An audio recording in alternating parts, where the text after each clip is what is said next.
people act like the Lakers traded Luka Doncic for AD.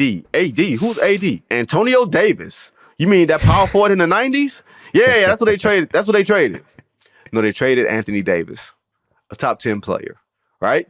Now, Anthony Davis spoke to my colleague, Brad Turner of the LA Times the other night after the game. Like there was the video tribute and everything else. And he didn't really want to talk to reporters. He wound up talking to Brad just because they have an existing relationship. Brad has been a mainstay in the LA media scene. Anthony Davis does not believe that nobody knew about this trade. He says, quote, everybody's saying nobody knew and all this other I just don't believe it. Now, Dan, I don't think that he's talking about LeBron James and Rich Paul. I think that's the salacious thing.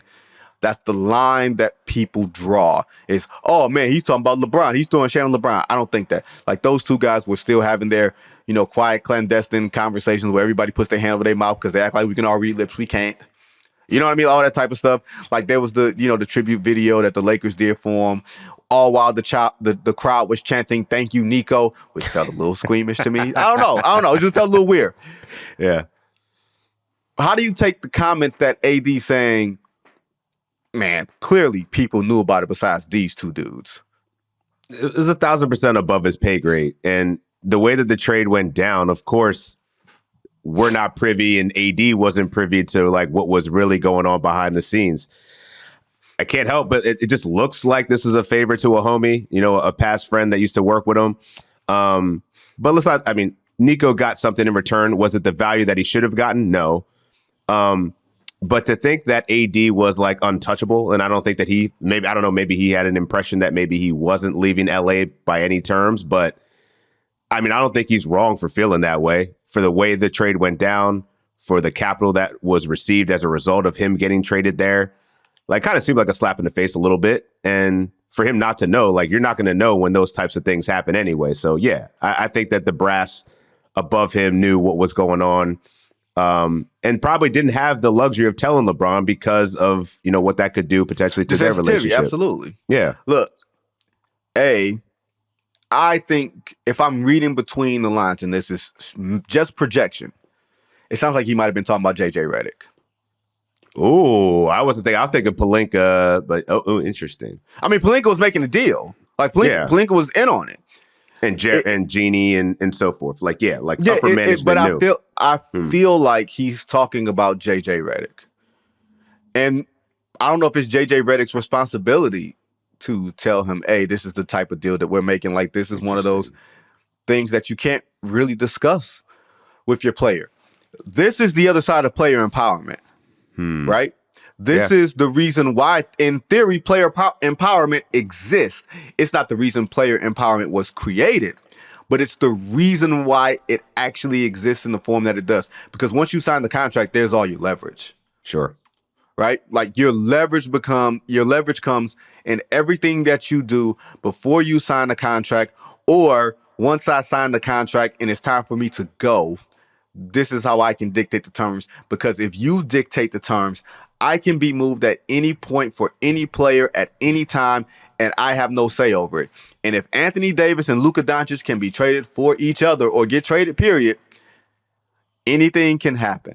So I get that player empowerment looks and feels a bit squeamish, right? Like, it does. Like, sometimes it's been abused, and players don't always execute things the best. But on the other side of it, teams do what's in the best interest for the franchise. And we as fans and media accept when teams do what's in the best interest of the entire franchise. Like, the team is whatever's going on now. The franchise is the bigger picture. We accept that. We are slower to accept players doing what's best for them because it usually doesn't look very clean. Usually it looks very ugly. So Anthony Davis, who had been on that other side of player empowerment, right, and getting to LA, right, with Mr. Player Empowerment himself, LeBron James, the forefather of it, like, you can understand why it feels a certain way to certain people. But I understand that this is a dog-eat-dog world. And look, you can get in bed with somebody, don't mean you trust them. Yeah. Facts. I mean, I'm trying to think about it from the other side because it looked like Jason Kidd had no clue. Like, well, Nico, what you did? What versus JJ? Like, nah, go get Luka. Do what you need to do. I won't say nothing. Yeah,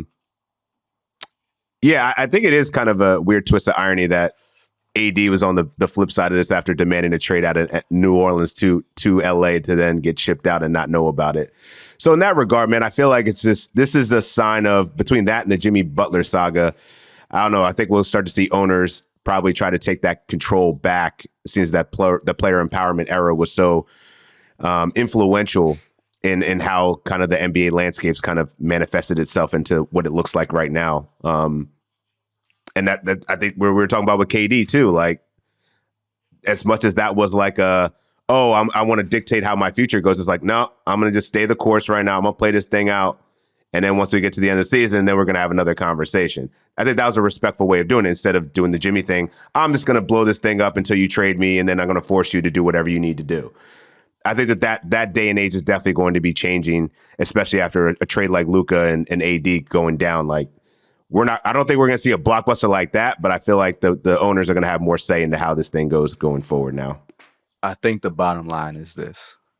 The trust that exists between player and franchise to player has been so eroded over the past decade or so that nobody looks at each other the same way. The phrase, "there's no honor amongst thieves," comes to mind. Not that either side is, robbing anybody, but there used to be almost an unspoken level of trust between both sides. And now it doesn't feel like that exists anymore. And maybe it never really existed to begin with, which is why we got to the place that we're at. But now that it's laid bare, everybody sees it. So it's going to be fascinating to see.